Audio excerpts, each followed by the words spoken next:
Buenas tardes. Mi nombre es Osvaldo Patricio Soto Valdivia, soy abogado y alumno del Magíster de Derecho Familia e Intervención Familiar. El presente video, junto con saludar a la docente y a las y los compañeros, busca presentar el trabajo integrador de la unidad 4 que le pone término al curso Políticas Públicas y Familia.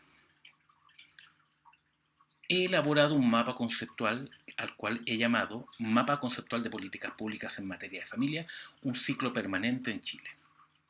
Le coloco el nombre de un ciclo permanente en Chile, tanto en cuanto la política pública en materia de familia va a estar siempre en una constante evolución y movimiento. Ejemplo de ello es que la forma en que se visualiza el trato hacia la familia y la política pública hacia la familia al momento de codificarse el Código Civil por Andrés Bello en el siglo XIX es muy distinto al tratamiento que hoy en día se le da a la familia en un contexto del siglo XXI. Y eso lo podemos notar en distintos ámbitos, por ejemplo, en cómo se consideran los hijos, antes más como objetos de derecho, hoy como sujetos de derecho, respecto de la mujer y los derechos que ella tiene en la familia. Y ahí vemos, por ejemplo, la incapacidad bastante relativa que tenía la mujer en materia del siglo XIX y hoy en día los mayores despliegues que ella tiene como una persona independiente que puede desarrollarse individualmente y que tiene derecho a aquello. Es decir, la familia está en una constante evolución y como la familia está en una constante evolución, la política pública orientada a la familia también va evolucionando. Como un primer punto que quise abordar en el mapa conceptual, quise señalar lo que son las políticas públicas. Y según la ERA 2012, una política pública corresponde a los cursos de acción y flujos de información relacionados con un objetivo público definido en forma democrática, los que son desarrollados por el sector público y frecuentemente con participación de la comunidad y el sector privado. Teniendo en consideración aquello, quiero señalar algunos de los principales desafíos que tiene la política pública de familia en Chile actualmente. Uno es asumir la transformación de la familia y de las diversas configuraciones que ésta tiene, protegiéndola indistintamente. Este desafío lo vemos en la evolución que se ha tenido respecto de lo que se considera familia, partiendo de lo que era una familia fundada en el matrimonio, en el contrato matrimonial, a lo que tenemos hoy en día un reconocimiento mucho más amplio de las familias, no solo fundadas en el matrimonio, también en el acuerdo de unión civil y también la discusión que vamos a tener sobre el matrimonio, el matrimonio igualitario. Un segundo desafío viene a estar dado por la necesidad de que la política pública busque proteger a la familia ante la mayor incorporación de la mujer en la vida laboral. Es decir, hay que tratar de hacer compatible el derecho que tiene la mujer de poder incorporarse a la vida laboral, a la vida académica, al desarrollo intelectual, junto con con aquella protección que requiere la familia y los hijos y el desarrollo de esta, generándole los tiempos. Y eso es una gran discusión que se da en materia laboral, por ejemplo. Como un tercer desafío es el prevenir y combatir de manera eficiente y eficaz la violencia ejercida contra las mujeres, también contra los niños, con un seguimiento de la acción judicial y policial, así como la posibilidad de encontrar respuestas novedosas e integrales frente al problema. Hoy en día vemos cifras preocupantes de femicidio y lo que la sociedad dice es que si bien es cierto, existe una legislación, esta no es muy eficiente y eficaz y que al final del día se convierte en letra muerta porque no previene las situaciones catastróficas de la muerte de una mujer o de un niño. Por lo tanto, ahí es un desafío que tiene nuestra política pública. Y un cuarto aspecto muy contemporáneo dice relación con los procesos migratorios y la deslocalización de las familias y las consecuencias sobre los integrantes de estas. Hoy en día en Chile viven familias que tienen integrantes que se encuentran en Chile, que vinieron con la migración, e integrantes que se encuentran en el extranjero. Hay hijos de personas migrantes y todo esto significa de que el Estado tiene que generar una política pública que proteja a esta familia porque ese es el mandato que le entrega el legislador y el constituyente. Ahora, teniendo en claro estos dos aspectos que yo los relevo en el mapa conceptual, entro a una primera fase señalando cuáles son los objetivos de las políticas públicas en materia de familia y los rescato del artículo primero, inciso quinto de la Constitución, en donde se dice que le corresponde, es deber del Estado dar protección a la población y a la familia y propender al fortalecimiento de esta. Ahí vemos claros objetivos que tiene el Estado en este ámbito,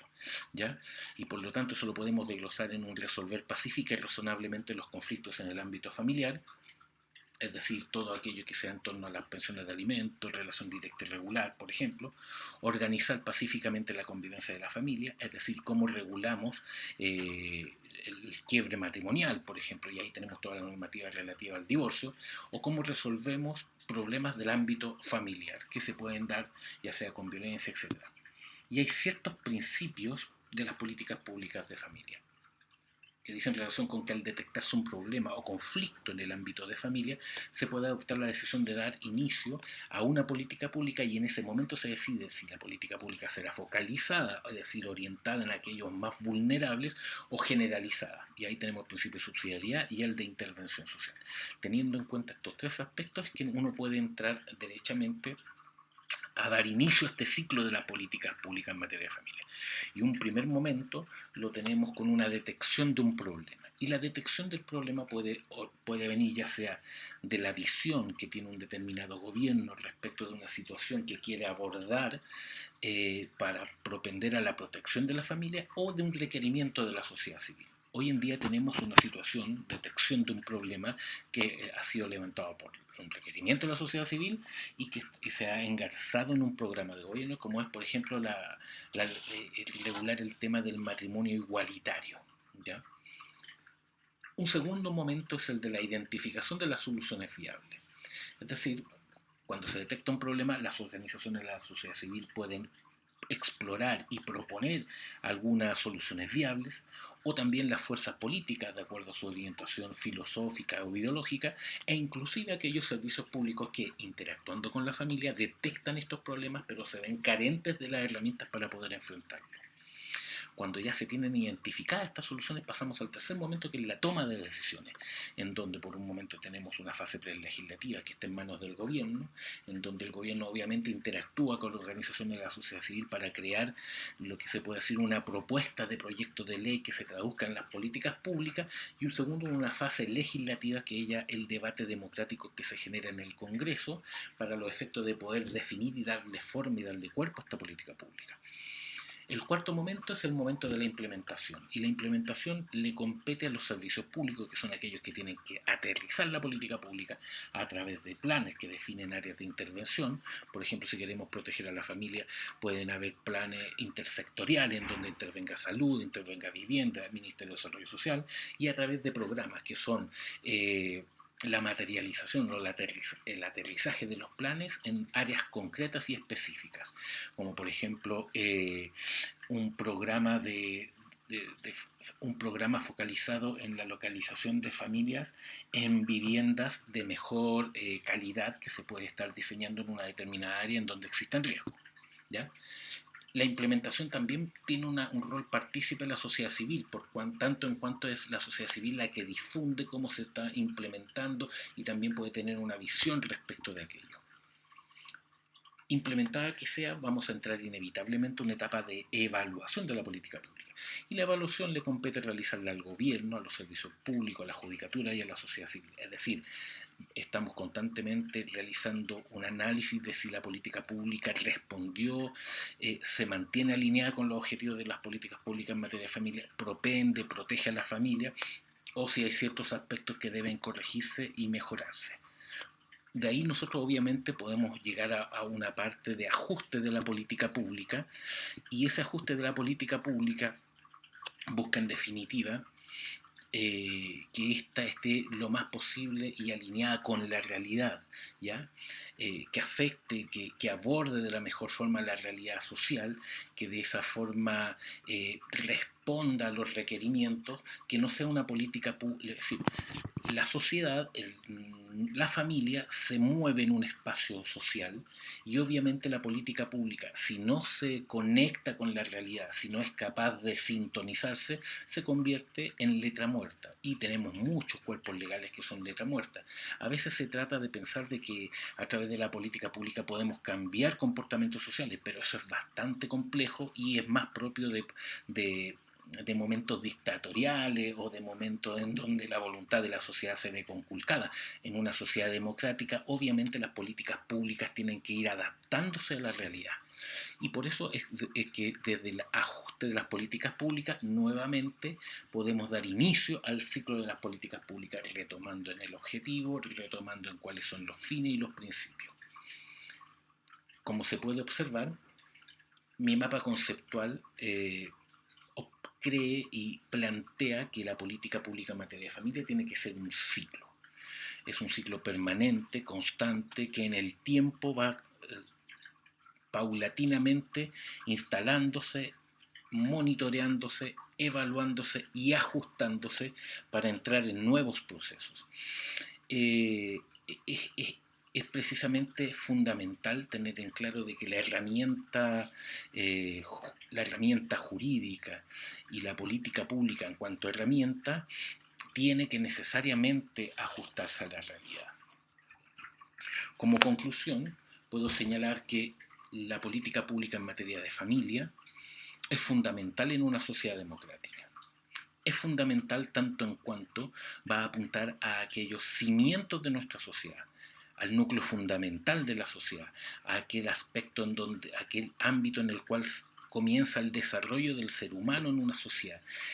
Y por obviamente es aquel ámbito, la familia, que tiene que estar muy bien protegido, muy bien cautelado, y en donde se requiere poder hacer uso de las mejores herramientas para que podamos detectar los problemas, los riesgos que pudiera enfrentar la familia, y de esa forma desarrollar un trabajo intelectual que permita desplegar y crear una política pública que se traduzca en una efectiva y eficaz protección y promoción de la vida familiar. El concepto de familia va a seguir evolucionando, va a seguir mutando en el tiempo, y qué duda cabe que la política pública en materia de familia y las normas en materia de familia van a seguir evolucionando. Lo importante es que éstas se mantengan siempre aterrizadas en la realidad